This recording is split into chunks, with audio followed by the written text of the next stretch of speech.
Good morning students. Gyan Bharati high school standard 9 subject science chapter number 9 બળ અને ગતિના નિયમો.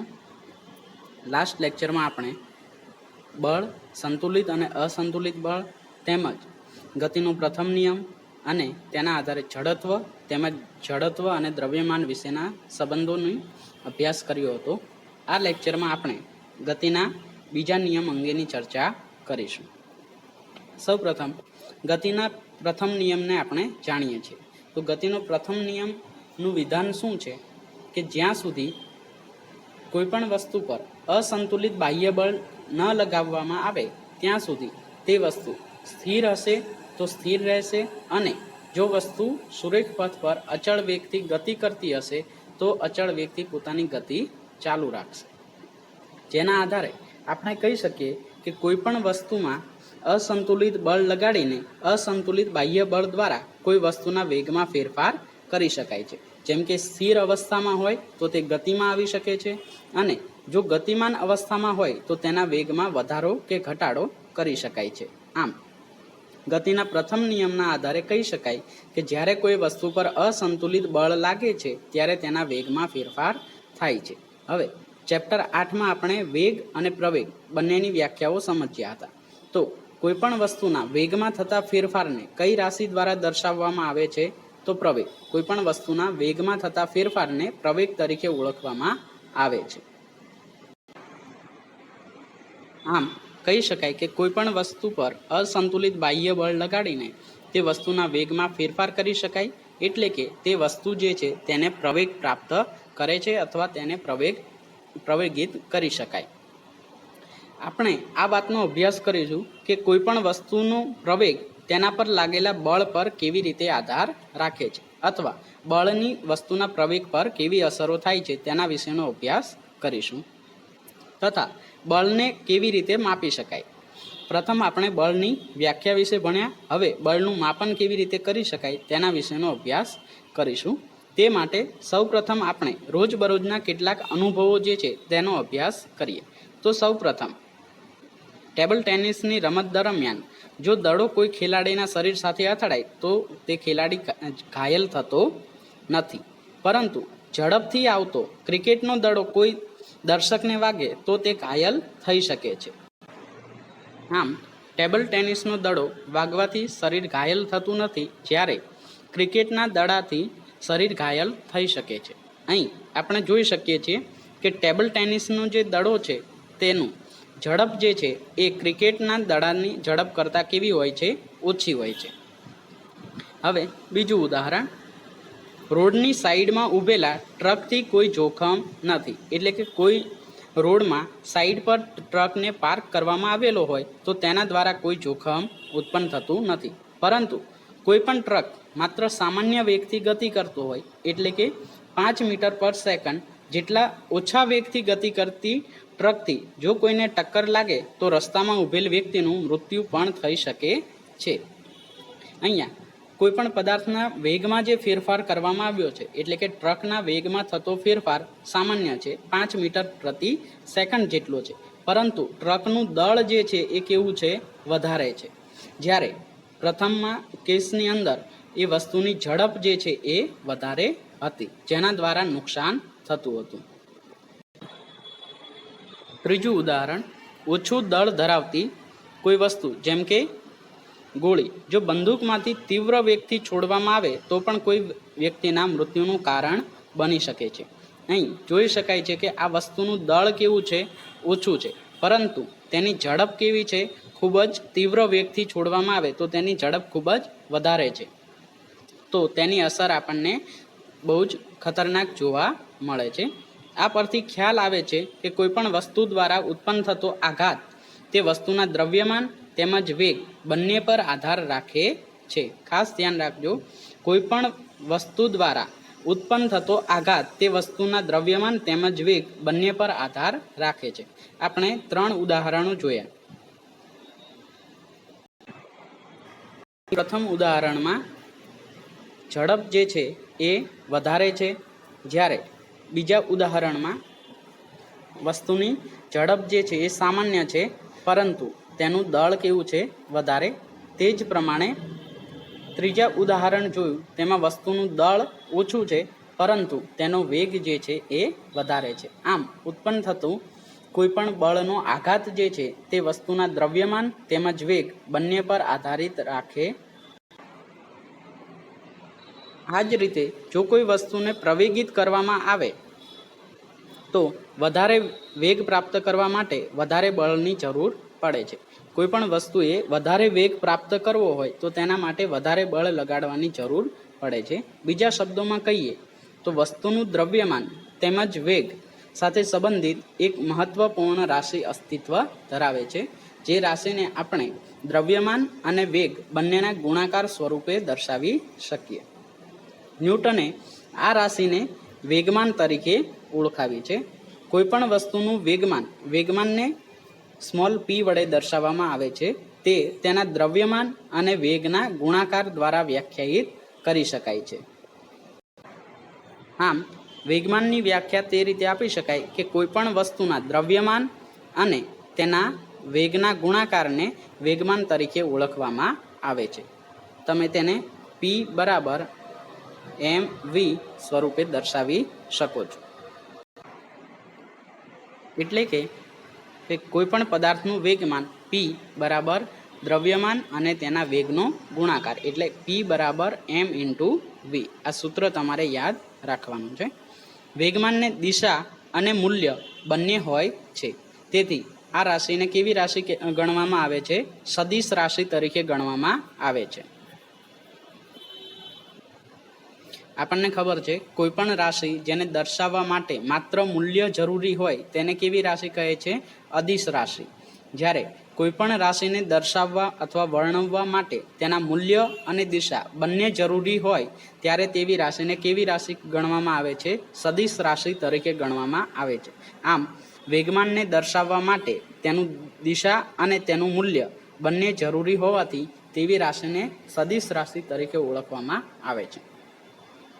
તેની દિશા જે છે, વેગમાનની દિશા એ હંમેશા વેગની દિશામાં જ હોય છે. એટલે વેગ જે દિશામાં હશે તે જ દિશામાં વેગમાનની દિશા ગણવામાં આવે છે. હવે વેગમાનનો SI એકમ કેવી રીતે લખી શકાય? તો આપણને ખબર છે કે દ્રવ્યમાનનો SI એકમ શું થશે? કિલોગ્રામ. અને વેગનો SI એકમ શું થશે? મીટર પ્રતિ સેકન્ડ. આથી વેગમાનનો SI એકમ કિલોગ્રામ ઇન્ટુ મીટર પ્રતિ સેકન્ડ તરીકે લખી શકાય અને તેને સંજ્ઞામાં આ પ્રમાણે દર્શાવી શકાય. હવે વેગમાનમાં ફેરફાર કરવો હોય તો વેગમાનનો ફેરફાર કેવી રીતે કરી શકાય? તો આપણને ખબર છે કે કોઈ પણ વસ્તુના વેગમાં ફેરફાર કરવો હોય તો તે માટે અસંતુલિત બળ જે છે તેના દ્વારા જ વસ્તુના વેગમાં પરિવર્તન કરી શકાય. જો વસ્તુ પર અસંતુલિત બળ નહીં લાગે તો તેના વેગમાં ફેરફાર થશે નહીં. આથી કોઈ પણ વસ્તુના વેગમાનમાં ફેરફાર કરવા માટે અસંતુલિત બળ જે છે તે જરૂરી છે. આમ અસંતુલિત બળ વડે વસ્તુના વેગ અથવા વેગમાન બંનેમાં ફેરફાર કરી શકાય છે. હવે તમે એક પરિસ્થિતિનો વિચાર કરો જેમાં ખરાબ બેટરીવાળી કારને સુરેખ રસ્તા પર 1 મીટર પ્રતિ સેકન્ડનો વેગ પ્રાપ્ત કરવા માટે ધક્કો મારવામાં આવે છે. એટલે કે તેના પર બળ લગાડવામાં આવે છે જે તેના એન્જિનને ચાલુ કરવા માટે પૂરતો છે. એટલે કે કોઈ પણ સુરેખ પથ પર એક કારને તેમાં 1 મીટર પ્રતિ સેકન્ડ જેટલો વેગ પ્રાપ્ત કરવા માટે તેના પર બળ લગાડવામાં આવે છે. તો જો એક અથવા બે વ્યક્તિ તેને થોડા સમય માટે ક્ષણિક ધક્કો મારશે તો તે ચાલુ થશે નહીં. પરંતુ થોડા સમય સુધી સતત તેના પર ધક્કો મારવામાં આવે તો કારમાં ઉદ્ભવતા પ્રવેગથી આપેલ ઝડપ જે છે તે પ્રાપ્ત કરે છે. અહીંયા આ કારને ચાલુ કરવા માટે તમારે ક્ષણિક ધક્કો લગાવશો તો તે પૂરતું નથી, પરંતુ તેનામાં પ્રવેગ ઉત્પન્ન કરવા માટે તેને થોડા સમય સુધી સતત ધક્કો મારવો એ જરૂરી છે. અહીં જ્યારે કાર પર બળ લગાડવામાં આવે છે, શરૂઆતમાં કાર કેવી હોય છે? સ્થિર અવસ્થામાં. ત્યારે તેનો વેગ શું હોય છે? 0. જ્યારે બળ લગાડવામાં આવે છે ત્યારે તે કેટલો વેગ પ્રાપ્ત કરે છે? 1 મીટર પ્રતિ સેકન્ડ. આમ પદાર્થના વેગમાં ફેરફાર થાય છે, તેથી કહી શકાય કે તેના વેગમાનમાં પણ ફેરફાર થાય છે. પરંતુ વેગમાનમાં ફેરફાર ફક્ત બળના મૂલ્ય વડે માપી શકાતો નથી, કેમ કે વેગમાનમાં ફેરફાર કરવા માટે માત્ર બળ નહીં પરંતુ કેટલા સમય માટે બળ લગાડવામાં આવે છે તે ખાસ અગત્યનું. આમ વેગમાનમાં થતો ફેરફાર ફક્ત બળના મૂલ્ય વડે માપી શકાતો નથી, પરંતુ જેટલા સમય સુધી બળ લાગે છે તે સમયગાળાને પણ આપણે ધ્યાનમાં લેવો જરૂરી છે. આથી તારણ કાઢી શકાય કે કોઈ પણ વસ્તુના વેગમાનમાં ફેરફાર કરવા માટે જરૂરી બળ એ વેગમાનના ફેરફારના સમય દરથી થાય છે. એટલે વેગમાનમાં ફેરફાર કરવા માટે કેટલો સમય લાગે છે તેનું મૂલ્ય એ આપણને બળનું મૂલ્ય આપે છે. આ પરથી કોઈપણ પદાર્થ માટે તેને ગતિનો બીજો નિયમ જે છે ન્યૂટને આપેલો છે તે આ પ્રમાણે લખી શકાય કે કોઈપણ વસ્તુના વેગમાનમાં ફેરફારનો સમય દર તેના પર લાગતા અસંતુલિત બળ અને તે બળની દિશામાં હોય છે. આથી આ નિયમ પરથી કોઈપણ વસ્તુ પર લાગતું અસંતુલિત બળ એ તે વસ્તુના વેગમાનમાં થતો ફેરફાર કેટલા સમયગાળામાં થાય છે તેના પરથી તેનું મૂલ્ય મેળવી શકાય છે. અને અસંતુલિત બળ જે છે એ વેગમાનની દિશામાં. ફરીથી ગતિના બીજા નિયમનું વિધાન આ પ્રમાણે લખી શકાય: કોઈપણ વસ્તુના વેગમાનમાં ફેરફારનો સમય દર તેના પર લાગતા અસંતુલિત બળ જેટલો હોય છે અને તે બળની દિશામાં હોય છે. ખાસ યાદ રાખજો, ન્યૂટનનો ગતિનો બીજો નિયમ એ આપણને અસંતુલિત બળનું મૂલ્ય આપે છે. હવે આપણે ગતિના બીજા નિયમનું ગાણિતિક સ્વરૂપ જે છે તેનો અભ્યાસ કરીએ. ગતિના બીજા નિયમનું ગાણિતીય સ્વરૂપ આ પ્રમાણે લખી શકાય કે ધારો કે કોઈ વસ્તુ કે જેનું દળ m જેટલું છે અને તે સુરેખ પથ પર u જેટલા પ્રારંભિક વેગથી ગતિ કરે છે. આથી વસ્તુનું દળ કેટલું થશે? સ્મોલ m, અને તે વસ્તુનો પ્રારંભિક વેગ જે છે એ આપણને કેટલો મળશે? u. હવે તે t જેટલા સમયમાં અચળ પ્રવેગી ગતિ કરીને અચળ બળ fની અસર હેઠળ v જેટલો વેગ પ્રાપ્ત કરે છે. આથી તેના પર લાગતો સમયગાળો કેટલો છે? t, અને તેનો અંતિમ વેગ જે છે કેટલો મળે છે આપણને? v જ બરાબર. આથી તે વસ્તુનું પ્રારંભિક અને અંતિમ વેગમાન જે છે એ આ પ્રમાણે લખી શકાય. આપણને ખબર છે કોઈપણ વસ્તુનું વેગમાન જે છે એ કોના બરાબર હોય છે? તેના દળ અને વેગના ગુણાકાર બરાબર હોય છે. આથી વસ્તુનું પ્રારંભિક વેગમાન p1 બરાબર m ઇન્ટુ u, કારણ કે પ્રારંભિક વેગ કેટલો છે? u બરાબર છે. અને વસ્તુનું અંતિમ વેગમાન જે છે એ કેટલું થશે? m ઇન્ટુ v, કારણ કે વસ્તુનું દળ m છે અને અંતિમ વેગ જે છે એ v બરાબર છે. આથી વસ્તુનો પ્રારંભિક વેગમાન p1 તરીકે m ઇન્ટુ u અને અંતિમ વેગમાન p2 બરાબર m ઇન્ટુ v સ્વરૂપે લખી શકાય. આથી તે વસ્તુના વેગમાનમાં થતા ફેરફાર, તો કોઈપણ વસ્તુના વેગમાનમાં થતો ફેરફાર આ પ્રમાણે લખાય કે તેનું અંતિમ વેગમાન માઇનસ તે વસ્તુનું પ્રારંભિક વેગમાન. અંતિમ વેગમાન p2 માઇનસ પ્રારંભિક વેગમાન p1. તે વસ્તુનું અંતિમ વેગમાન કેટલું છે? m ઇન્ટુ v, અને પ્રારંભિક વેગમાન કેટલું છે? m into u. હવે બંનેમાંથી m જે છે એ સામાન્ય લઈ શકાય છે અને બ્રેકેટમાં v માઇનસ u આ પ્રમાણે લખી શકાય. હવે વેગમાનમાં ફેરફારનો દર અથવા વેગમાનમાં થતા ફેરફારનો સમય દર. તો સમય દર લખવા માટે વેગમાનમાં થતો ફેરફાર અને છેદમાં t આ પ્રમાણે આપણે દર્શાવી શકીએ. હવે વેગમાનમાં થતા ફેરફારનો સમય દર એ આપણને લાગુ પાડેલ બળનું મૂલ્ય આપે છે. તેથી બળ બરાબર, આથી લાગુ પાડેલ બળ F બરાબર m into v minus u છેદમાં t આ પ્રમાણે લખી શકીએ. હવે અહીંયા સમપ્રમાણતા અચળાંક જે છે એ આપણે કેટલો લઈએ છીએ? k, અને બરાબરની નિશાની મૂકીએ છીએ. તેથી k ઇન્ટુ m. હવે v માઇનસ u છેદમાં t બરાબર શું લખી શકાય? તો વેગમાં થતો ફેરફાર, અને વેગમાં થતો ફેરફાર એટલે શું થઈ જશે? પ્રવેગ. આથી આપેલ સમીકરણમાં v માઇનસ u છેદમાં t બરાબર પ્રવેગ એ લખતા આપણને આ પ્રમાણે સૂત્ર મળશે: f બરાબર કે ઇન્ટુ એમ ઇન્ટુ એ, જ્યાં કે સપ્રમાણતા અચળાંક છે અને એ તે વસ્તુનો પ્રવેગ છે. તો એફ બરાબર કે ઇન્ટુ એમ એ આ પ્રમાણેનું સૂત્ર મળશે. અહીં એ બરાબર વી માઇનસ યુના છેદમાં ટી પ્રવેગ છે, જે વેગમાં થતો ફેરફારનો દર સૂચવે છે. સ્મોલ કે એ સપ્રમાણતા અચળાંક છે. હવે દળ અને પ્રવેગ બંનેના એસઆઈ એકમ આપણે લખીએ તો દળનો એસઆઈ એકમ થશે કિલોગ્રામ, પ્રવેગનો એસઆઈ એકમ થશે મીટર પ્રતિ સેકન્ડ સ્ક્વેર. આથી બળ જે છે તેનો એસઆઈ એકમ આપણે એ પ્રમાણે લખીશું કે જેથી અચળાંક જે છે તેનું મૂલ્ય કેવું થાય, એક મૂલ્ય મળે. હવે એક એકમ બળને વ્યાખ્યાયિત કરવું હોય તો આપણે કેવી રીતે કરી શકીએ? આથી એક એકમ બળની વ્યાખ્યા આ પ્રમાણે આપી શકાય કે જ્યારે 1 કિલોગ્રામ દળની વસ્તુમાં 1 મીટર પ્રતિ સેકન્ડ સ્ક્વેરનો પ્રવેગ ઉત્પન્ન કરવા માટે જરૂરી બળ જે મળશે એ 1 એકમ તરીકે આપી શકાય. ફરીથી જે વસ્તુનું દળ 1 કિલોગ્રામ હોય અને તેમાં ઉત્પન્ન થતો પ્રવેગ જે છે 1 મીટર પ્રતિ સેકન્ડ સ્ક્વેર હોય ત્યારે તે માટે જરૂરી બળને આપણે 1 એકમ તરીકે દર્શાવી શકીએ. હવે આપેલ સમીકરણમાં કિંમતો મૂકતા 1 એકમ બળ બરાબર શું થશે, કે ઇન્ટુ દળ બરાબર 1 કિલોગ્રામ અને પ્રવેગ બરાબર 1 મીટર પ્રતિ સેકન્ડ સ્ક્વેર કિંમતો મૂકી છે. એફ બરાબર કે ઇન્ટુ એમ એ આ સૂત્રમાં આપણે કિંમતો મૂકી છે.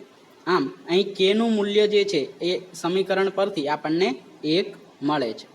તેથી આ સમીકરણમાં કેની કિંમત 1 લેવામાં આવે તો સમીકરણ શું બને છે, એફ બરાબર એમ એ, જ્યાં એફ જે છે એ જરૂરી બળ, એમ જે છે એ વસ્તુનું દ્રવ્યમાન અને એ બરાબર વસ્તુનો પ્રવેગ દર્શાવે છે. હવે બળ એફ બરાબર એમ એ સૂત્ર પરથી દ્રવ્યમાનનો એસઆઈ એકમ જે છે તે કિલોગ્રામ છે, પ્રવેગનો એસઆઈ એકમ મીટર પ્રતિ સેકન્ડ સ્ક્વેર છે. તેથી બળનો એસઆઈ એકમ કિલોગ્રામ ઇન્ટુ મીટર પ્રતિ સેકન્ડ સ્ક્વેર અથવા જેને ન્યૂટન તરીકે ઓળખવામાં આવે છે તે પ્રમાણે દર્શાવી શકાય. ન્યૂટનની સંજ્ઞા કેપિટલ એન છે. ગતિનો બીજો નિયમ પદાર્થ પર લાગુ પડતા બળના માપનની પદ્ધતિ આપે છે. સૂત્ર પરથી જોઈ શકાય છે કે કોઈપણ વસ્તુ પર લાગતું બળ તે વસ્તુના દ્રવ્યમાન અને તેમાં ઉત્પન્ન થતા પ્રવેગના ગુણાકાર બરાબર હોય છે. આથી જો કોઈ વસ્તુનું તમને દ્રવ્યમાન આપેલું હોય અને તેનો પ્રવેગનું મૂલ્ય આપેલું હોય તો બંનેનું ગુણાકાર કરીને તેના પર લાગતા બળનું મૂલ્ય મેળવી શકાય છે. બળ એ દ્રવ્યમાન અને પ્રવેગનો ગુણાકાર છે. હવે આપણે રોજિંદા જીવનમાં ગતિના બીજા નિયમનો ઉપયોગ થતો હોય તેવા ઉદાહરણો જોઈએ. ક્રિકેટ મેચ દરમિયાન મેદાન પરના ફિલ્ડર ખૂબ જ ઝડપથી આવતા દડાને કેચ કરતી વખતે હાથને પોતાના પાછળની બાજુ તરફ લઈ જાય છે. આમ કરવાથી ફિલ્ડર ખૂબ જ ઝડપથી ગતિ કરતા દડાનો વેગ જે છે શૂન્ય કરવા માટે લાગતો જે સમય છે તે સમયને વધારી દે છે. તેથી દડાના પ્રવેગમાં જે છે એ ઘટાડો થાય છે અને પરિણામે ખૂબ જ ઝડપથી ગતિ કરતા દડાને કેચ કરતી વખતે લાગતો આઘાત જે છે તેને ઘટાડી શકાય છે. આકૃતિ પરથી જોઈએ. આપેલ આકૃતિમાં એક ફિલ્ડરને દડાને કેચ કરતા સમયે પોતાના હાથને પાછળની તરફ લઈ જતો જોઈ શકાય છે. જો આ પ્રમાણે ન કરવામાં આવે તો દડાને અચાનક જ રોકી દેવામાં આવે તો ઝડપથી વેગ જે છે એ ખૂબ જ ટૂંકા ગાળામાં કેવો થઈ જાય છે, શૂન્ય થાય છે. આથી દડાના વેગમાનમાં થતો ફેરફારનો જે દર છે એ ઘણો મોટો હોય છે. જેથી તેને કેચ કરવા માટે બળ પણ કેવું લગાડવું પડે છે, વધારે પ્રમાણમાં લગાડવું પડે છે, જેના પરિણામે ફિલ્ડરની હથેળીમાં ઈજા થવાની શક્યતાઓ રહેલી છે. આથી ઈજા ના થાય એટલા માટે કેચ કરતી વખતે હાથને પાછળ લઈ જવાથી તેના વેગમાનમાં થતો ફેરફાર જે છે તેના માટેનો સમય દર વધારી શકાય છે, જેથી કરીને કોઈ તે બળનો આઘાત જે છે એ ઘટાડી શકાય છે. તે જ પ્રમાણે ઊંચી કૂદની રમત દરમિયાન ખેલાડીઓ ગાદલાની પથારી કે રેતીની પથારી પર કૂદકો લગાવે છે, જેના દ્વારા છલાંગ લગાવ્યા બાદ નીચે પડવા માટેનો સમય જે છે તે સમયને વધારો કરવામાં આવે છે, જેથી વેગમાનમાં થતા ફેરફારનો સમય દર એટલે કે સમયગાળો જે છે એ ઘટે છે, જેના પરિણામે લાગતું બળ જે છે તેમાં પણ ઘટાડો આવે છે. આ પ્રમાણે તેને ઈજામાંથી બચાવી શકાય છે. હવે વિચારવાનો પ્રયત્ન કરો કે કરાટેનો ખેલાડી ફક્ત એક જ ફટકામાં બરફની પાટને કેવી રીતે તોડી નાખે છે. જો આ પ્રમાણેની કોઈ બરફની પાટ હોય જેને તોડવી હોય તો એક જ ફટકામાં તેને તોડવા માટે કરાટાના ખેલાડી જે છે તે શું કરે છે, ખૂબ જ વધારે પ્રમાણમાં બળ તે ખૂબ જ ઓછા સમયગાળામાં લગાવે છે, જેથી કરીને સમયગાળો ઘટે છે. તેથી વેગમાનનો ફેરફાર જે છે કેવો મળે છે, વધારે મળે છે, જેના પરિણામ સ્વરૂપે બળ વધારે લાગે છે અને બરફની પાટ પર જે આઘાત ઉત્પન્ન થાય છે એ પણ વધારે પ્રમાણમાં હોય છે, જેથી કરીને બરફની પાટને એક જ ફટકામાં તોડી શકાય છે. હવે ગતિના બીજા નિયમના ગાણિતીય સૂત્ર પરથી ગતિના પ્રથમ નિયમને ગાણિતીય સ્વરૂપે રજૂ કરવા માટે આ પ્રમાણે લખી શકાય. તો બળ F બરાબર ma, જે આપણે ગતિના બીજા નિયમ પ્રમાણે લખી શકીએ, જ્યાં a બરાબર આપણને એની કિંમત જે છે પ્રવેગની કિંમત મૂકતા તો અંતિમ વેગ માઇનસ પ્રારંભિક વેગ અને છેદમાં t સમયગાળો. તો આ પ્રમાણે તે સૂત્રને લખી શકાય. હવે t અને f જે છે બંનેનો ગુણાકાર કરતા સૂત્ર આ પ્રમાણે મળે છે, f ઇન્ટુ ટી બરાબર m into v minus m into you. m into v જે છે એ વસ્તુનું અંતિમ વેગમાન, m ઇન્ટુ યુ વસ્તુનું પ્રારંભિક વેગમાન થશે. હવે આપેલ સમીકરણમાં f બરાબર 0 મૂકતા એટલે કે જ્યારે બળ શૂન્ય હોય ત્યારે કોઈ પણ સમય t માટે આપણને v બરાબર u જે છે તે કિંમત મળે છે, એટલે કે વસ્તુનો અંતિમ વેગ તે વસ્તુના પ્રારંભિક વેગ બરાબર થાય છે. તેનો અર્થ એ થયો કે વસ્તુ સમાન વેગથી u થી સમગ્ર સમયગાળા t દરમિયાન ગતિ ચાલુ રાખે છે. જો u શૂન્ય હશે તો v ની કિંમત પણ કેવી થશે, શૂન્ય થશે. એટલે કે જો પ્રારંભિક વેગ શૂન્ય હશે તો તે વસ્તુનો અંતિમ વેગ પણ શૂન્ય થશે. પ્રારંભિક વેગ શૂન્ય હોવાનો અર્થ એ થાય કે તે વસ્તુ સ્થિર છે. આમ જ્યારે બળ શૂન્ય હશે ત્યારે વસ્તુ કેવી રહે છે, સ્થિર રહેશે. જો સ્થિર હશે તો આમ ગતિના પ્રથમ નિયમ પ્રમાણે જ્યાં સુધી કોઈ વસ્તુ પર બાહ્ય અસંતુલિત બળ ન લાગે ત્યાં સુધી તે વસ્તુ સ્થિર હશે તો સ્થિર રહેશે, અને અચળ વેગથી ગતિ કરતી હશે તો સુરેખ પથ પર અચળ વેગથી પોતાની ગતિ ચાલુ રાખે છે. આ પ્રમાણે ગતિના બીજા નિયમ પરથી પ્રથમ નિયમનું ગાણિતીય સ્વરૂપ આપણે મેળવી શકીએ છીએ. ઉદાહરણ નંબર 9.1.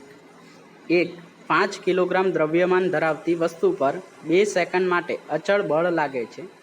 જે વસ્તુનો વેગ 3 મીટર પર સેકન્ડથી વધીને 7 મીટર પ્રતિ સેકન્ડ થાય છે. લગાડેલ બળનું મૂલ્ય શોધો. સૌપ્રથમ આપણે શું કરવાનું છે, તો લગાડેલ બળ જે છે એ બળનું મૂલ્ય જે છે એ મેળવવાનું છે. આપેલ માહિતી પરથી લખી શકાય કે તે વસ્તુનું દ્રવ્યમાન m બરાબર 5 કિલોગ્રામ, સમય t બરાબર 2 સેકન્ડ, તે વસ્તુનો પ્રારંભિક વેગ 3 મીટર પ્રતિ સેકન્ડ અને તે વસ્તુનો અંતિમ વેગ 7 મીટર પ્રતિ સેકન્ડ. આપેલ માહિતી પરથી બળનું મૂલ્ય સૂત્ર પ્રમાણે આ રીતે લખી શકાય, સ્મોલ f બરાબર m ઇન્ટુ અંતિમ વેગ માઇનસ પ્રારંભિક વેગ u અને છેદમાં t. હવે આપેલ સૂત્રમાં કિંમતો મૂકતા આપણને બળનું મૂલ્ય મળી શકે છે. હવે આપેલ સૂત્રમાં કિંમત મૂકતા m બરાબર 5, v બરાબર 7, u બરાબર 3, t બરાબર 2 સેકન્ડ. તો 7 માઇનસ 3 બરાબર 4 થશે. હવે છેદમાં 2 છે, બંનેનો ભાગ ચલાવતા 2 વડે છેદ ઉડાડતા 5 ગુણાકારમાં 2 બરાબર f બરાબર 10 ન્યૂટન એ તમને બળ મળશે. હવે જો બળ 5 સેકન્ડ જેટલા સમયગાળા માટે લગાવવામાં આવે તો અંતિમ વેગની ગણતરી કરવા માટે આપેલ સૂત્ર પરથી f બરાબર small m into v minus you છેદમાં t. હવે ટીને એફની સાથે ગુણાકાર કરતા અને એમને તેના છેદમાં લઈ જતા. અહીંયા આ પ્રમાણેનો ચોકડી ગુણાકાર કરતા. તો એફ ઇન્ટુ ટી છેદમાં એમ બરાબર જમણી સાઈડ શું બાકી વધશે? અંતિમ વેગ માઇનસ પ્રારંભિક વેગ. હવે પ્રારંભિક વેગને ડાબી બાજુએ લઈ જતા આ પ્રમાણેનું અંતિમ વેગનું સૂત્ર મળશે. વી બરાબર you plus F into T છેદમાં એમ.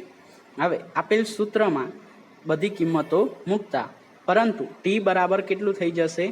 5 સેકન્ડ. તો આપેલ કિંમતોને સૂત્રમાં મૂકતા આપણને અંતિમ વેગની મૂલ્ય મળશે. સૂત્રમાં આ પ્રમાણેની કિંમતો મૂકતા યુ બરાબર 3, એફ બરાબર 10 ન્યૂટન, ટી બરાબર 5 સેકન્ડ અને દ્રવ્યમાન એમ બરાબર 5 કિલોગ્રામ. હવે બંનેનો છેદ ઉડાડતા બાકી રહેશે 3 + 10 બરાબર અંતિમ વેગ વી બરાબર 13 મીટર પ્રતિ સેકન્ડ. તો આ પ્રમાણે આપણને અંતિમ વેગની કિંમત, જો બળ 5 સેકન્ડ માટે લગાવવામાં આવે તો અંતિમ વેગ 13 મીટર પ્રતિ સેકન્ડ મળે છે. આમ સૂત્રનો ઉપયોગ કરીને આ ઉદાહરણના દાખલા ગણી શકાય. હવે ઉદાહરણ 2, ઉદાહરણ 3, ઉદાહરણ 4 અને ઉદાહરણ 5. ઉદાહરણ 2 થી 5 સુધીના દરેક એક્ઝામ્પલ તમારે તમારી જાતે હોમવર્કમાં ગણવાના છે.